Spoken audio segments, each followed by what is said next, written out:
Hi, everyone. Welcome back to another episode of Candid Campus. My name is Lauren Lucas, and today I'm sitting down with biology, associate biology, and microbiology, and PACER pre-health coordinator, Dr. Mills. Welcome, Dr. Mills. Thank you for having me. Let's get right into it. You grew up in Snellville, Georgia. What was it like growing up there?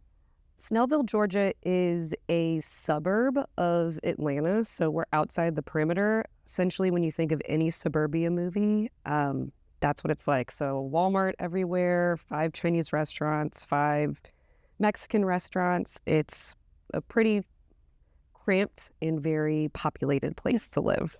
Cool. Before you began teaching at USC Aiken, what path led to biology and eventually into higher education? I wanted to be a doctor first. So I have some cancer history in my family. And so I thought, I'm going to be a doctor. But those experiences also kind of gave me a little PTSD about hospitals. So as I was continuing through biology in high school and college, I was like, I'll get over it. It's cool. Mm-hmm. Then I worked in a hospital to get some hours and realized that was not happening. So I had a mid-college crisis. Luckily, I was in the honors program and we had to do a capstone project. So my friend goes, hey, join this lab where we feed bacteria to flies that I'm in. Oh. Not normal, but I go, sure, why not? And I fell in love with research. I fed a bunch of bacteria to flies and saw that they can transmit that bacteria a long time. From there, I did my PhD at Kansas State, where I worked on gnats and how they transmit viruses. And then I realized I liked teaching a lot since I was able to teach there. And then I decided to go full on teaching. So I still do some bug stuff, but I really like teaching. Awesome. You said that your proudest moment isn't a job title or award, but instead feeling comfortable in your own skin. What's that story for you, and what helped you reach that point? Yeah, definitely not a job title or an award. And to be honest, I still don't think it's my greatest achievement because I'm still growing into that person. Absolutely. But a lot of it's trying to find out what you really like in college through high school. What you thought was normal growing up is different as you learn new things. So, little things like cutting my hair really short and stuff like that. Preferring to wear, I'm really glad for UU's bringing sneakers back, but really upping my sneaker game and just doing a little things that were a little bit different than when I was growing up helped me really enjoy where I am and being able to enjoy the things I like without feeling nervous about it. Mm-hmm. Experimenting with new things. Yeah. And, yeah. You've been here at USCA since 2018. What is the most memorable moments as a professor so far? I love teaching here. Every class is different. I have had exciting moments congratulating students on getting into dental school and vet school. I have moments where students read something in a way I never thought was able to be read. I will say, and I don't think it necessarily answers the question perfectly, but the one moment that I'll never come back from when it comes to students enjoying things and us kind of missing the mark either way is I teach micro. And so you need to stain the bacteria and look at it over 100 times under the microscope to see one bacterium, what it looks like. I had a student ask me, Dr. Mills, why can't I see the bacteria with my naked eye instead of underneath the microscope? And I looked at the student and go, because you have normal human eyes. They then, of course, realized what they had said, did their own, face palm. And I said, I'm sorry, but that's going to live in infamy. It's my favorite thing. I laugh about it. This has been years since it happened. I laugh about it, all the time. Awesome. That's probably a question that I would ask, something like that. It's not a stupid question. It's a moment where the student gets to connect something and go, oh my gosh, I knew they'd answer that whole time. Mm-hmm. So it's always funny in that regard. You serve as the Pacer Pre-Health Coordinator. What's one piece of advice that you would give students who are dreaming of becoming a medical professional? Come talk to me. Please come find me. Knock down my office door. Send me an enormous amount of emails. As the coordinator, I kind of run our Blackboard page, Pacer Pre-Health, and so that gives you tons of access to resources and admissions information and all sorts of things. Plus, I'm here to give you one-on-one advisement tips on kind of how to plan, what are you worried about, what can make your life easier. I promise that if you have a thought that wakes you up in the middle of the night, I can solve it. So just email me, please. Balancing teaching, advising, and research can't be easy. What's the biggest challenge you face in your role? I would have to say that it is more of a balance between advising as the Pacer Pre-Health professional and my research. So teaching is always number one on the list. Getting grades in, I want to make sure my students can see what grades they have as soon as possible. You don't want to be left wondering. In the dark about it, yeah, for sure. Do not want to do that. So a lot of times my research, I might be able to focus on it a little less when I'm focused on Pacer Pre-Health activities, but I always have amazing students in the lab that are conducting great research. So even if I can't be in the lab as much as I'd like, I know that my research is still going forward because they're doing a good job. Mm-hmm. For sure. Is there any particular research happening right now? Well, we currently don't have any bugs on campus because our colony died over the summer. And our colony is from collaborations with the USDA. So with the government shutdown, we're paused on some of our collections. But with the samples we do have, my students are working on determining what time the eggs in gnats, these little follicles, actually elongate after the gnat's blood feed. So they go from looking like little grapes to looking like bananas at the end. So we're trying to figure out, when does that actually happen so that we can better understand the genes involved. And then I also have some students looking at a couple of genes involved in egg development. So when do these required genes turn on? Really early after blood feeding or really late? So we've kind of got a couple of projects going on right now. Very interesting, it sounds like. You know, bug life, I guess. Outside of campus, you said you enjoy anime and manga.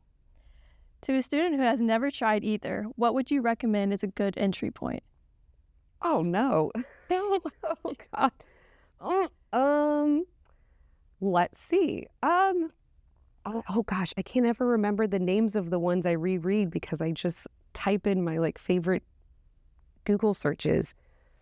I would say for manga, one of my favorites that I have reread a couple times. Oh, it's like Camping in Another World or something like that. This businessman gets transported into another world and has the ability to cook, and he befriends this giant Fenrir wolf and subsequently ends up getting overpowered, and these creatures help him because they like his food so much. So it's kind of just like reading a happy story. They go on adventures, make the guy feel uncomfortable a bunch of times because he's normal like us and they're overpowered.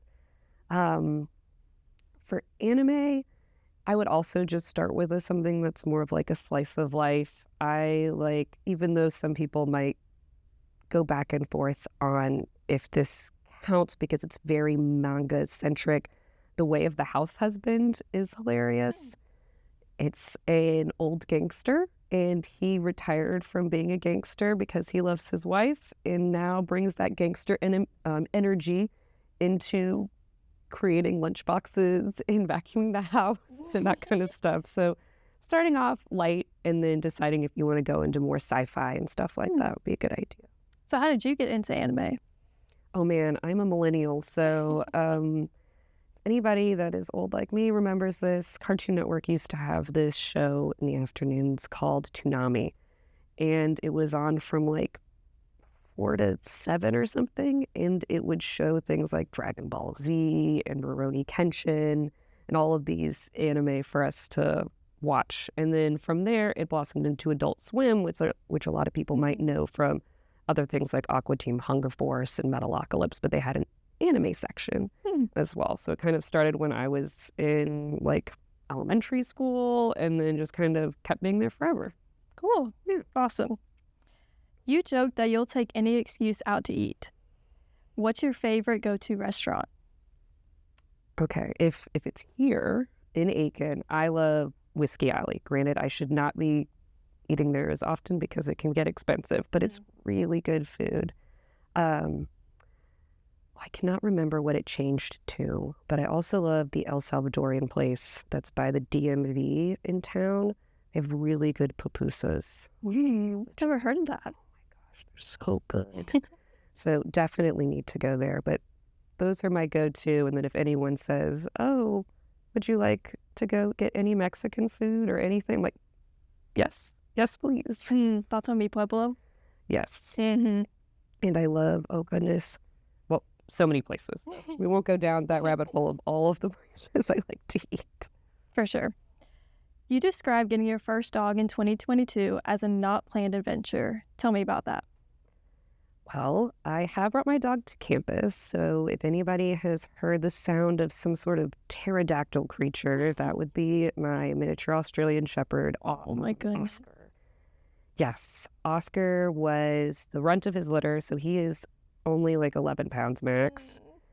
But we were up in Highlands, North Carolina. My grandparents have owned a house up there for a long time, and me and my husband were up there with my grandma. There was a guy side of the road with his little pen of puppies, and I'm a cat lady. And I was like, those puppies are cute. They're miniature Australian Shepherds. I really want a smart dog. We passed the puppies, hung out with my grandma. As we were walking back, I was like, I bet those puppies are gone. My grandma goes, you should probably go check. You should probably get a dog. And I was like, we'll see, OJ. That's what I call my grandma. He had two left. One was the little cloud, Oscar. He's a little black puff. And then his bigger sister. And Oscar looked really derpy. I made the mistake of holding him. That'll get you. It was doomed. We were not planning that. We had nothing prepared. I'm a cat lady. I do not own dogs. So it's been an adventure ever since. So What's his personality like? He is the best dog. He's the dog that makes you get another dog, which is why we now also have a wiener dog. Added to the family. Yes. Well, Oscar is, since he's a mini Aussie, he needs to be doing stuff all the time. And we're just only two scientists. We don't have enough power to give him that much love. So you'll see them on campus. He minds well. He's just really excited about everything. So how many animals do you have now? 5. Wow. Yes, I said I'm a cat lady. I have my 9-year-old, she might be 10 old. I have my 10-year-old fluffy orange cat. She's very grumpy, named Crookshanks. And we just got 2 1-year-old boy kitties. One is named Morgan. He might have 1 brain cell. And then we have Orange, the orange cat, who gives off 100% orange cat energy. So, yeah, it's a little chaotic, but it's fun chaos. Good. I definitely, whether it's good or bad, I won't ever wonder if somebody's in the house trying to murder us if I hear a sound, because I'll assume it's the kids knocking something over. Oh, yeah, especially in the middle of the night. Yeah, they sound like human people running down the stairs. They're a little hefty. A little chunky. Yeah, I got some chunky cats. If you had a full Saturday with 0 responsibilities, what would be the perfect Dr. Mills day off look like? Can it be 82 degrees? It can. That's a perfect day. Okay, 82 degrees, partly sunny. All right, get up, 8-ish, 9-ish, go take the dogs on a walk in Hitchcock Woods, come back, have brunch, which is the best meal of the day. After we have brunch, we either play video games or take a nap, to be determined based on the brunch's vibe. Then we watch a movie. What movie?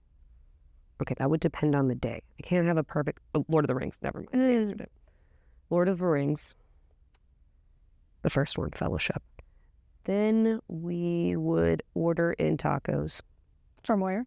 Where do I get my tacos from? can't remember. It's on my DoorDash app and I feel terrible. Then I play video games or watch a second movie, probably a spooky movie, and then fall asleep. Perfect day. Oh, yeah, absolutely. You see, there's a lot of sitting. Oscar doesn't like that part, but it's a lot of meandering. Or if it's really nice out, instead of the nap and movie in the afternoon, we just kind of meander around downtown and like window shop and people watch. There you go. Weird. All right, so it's a tradition at Candid Campus that we do a quick round of this or that. Oh, no. So just say the first thing that comes to your mind. Okay. All right. Coke or Pepsi? Coke. Text or calls?